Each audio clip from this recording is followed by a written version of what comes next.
Why does a business exist? Is it solely to make a profit?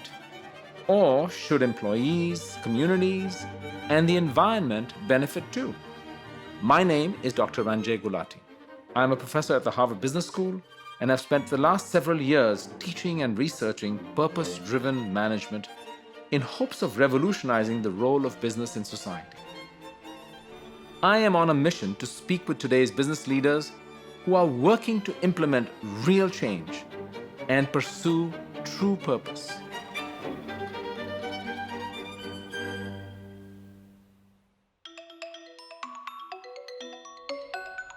The business world today is at a crossroads. After years of debate, we have the opportunity to acknowledge the shortcomings of a system that only benefits the few and choose a new path that does good and not just well. To discuss why we should care about purpose in the business world, I sat down with Deepak Chopra, an innovator in integrative medicine and personal transformation. And he has built off this foundation to think about organizational purpose and the role of capitalism in society. Deepak, thank you so much for being with me today and having a chance to share your insights with all of us. A lot of people are hungry for purpose. Suddenly, this notion of purpose, if you look at the number of mentions of purpose by companies, by leaders, are we at a kind of a point where suddenly this idea has going mainstream? Meaning and purpose come at a certain stage in our lives.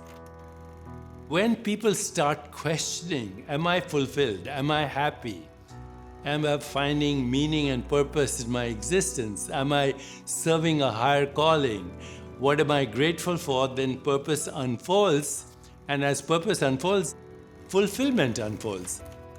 The same thing is happening in business. People thought all along, especially in the business world, that if I have enough money, then I'm going to be fulfilled. But that comes from a basic confusion that net worth is also self-worth. And the two don't necessarily go along. I've found a lot of people who have huge net worth, billionaires, but zero self-worth. So it's not going to happen overnight, but I think it's happening slowly.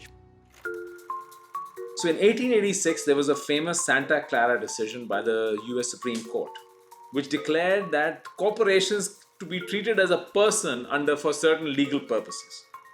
And this led to a huge debate that if a corporation can be a person, then it should have some moral sensibility. What does organizational purpose or mission mean to you in terms of embodying a mission for why they're here? I would say the purpose of any organization or business is to improve the quality of life, period. Focus on the quality of life for your employees, because if your employees are happy, then your customers are going to be happy. If your customers are happy, your investors are going to be happy. So start with your employees first, and then everything else will fall into place.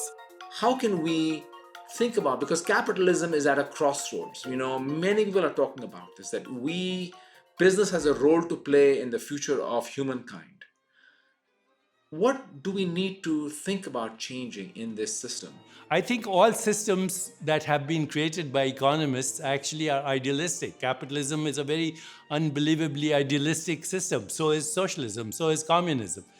That ideal is not the problem. It's humans who are the problem. So as I see the future, hopefully, the transition that is occurring from a scared, fear-driven, greedy ecosystem in business and politics, everywhere, to a more peaceful, just, sustainable, healthier, and joyful mindset, then we can actually harness the power of collective purpose. Like others at the forefront of reforming capitalism, Deepak Chopra reminds us that it's possible to create value for employees, communities, and other stakeholders while generating profits. But how can purpose-driven leaders resolve the inevitable trade-offs between profit and purpose? Join me as I continue my search for purpose in the business world. Purpose becomes your lighthouse in the storm.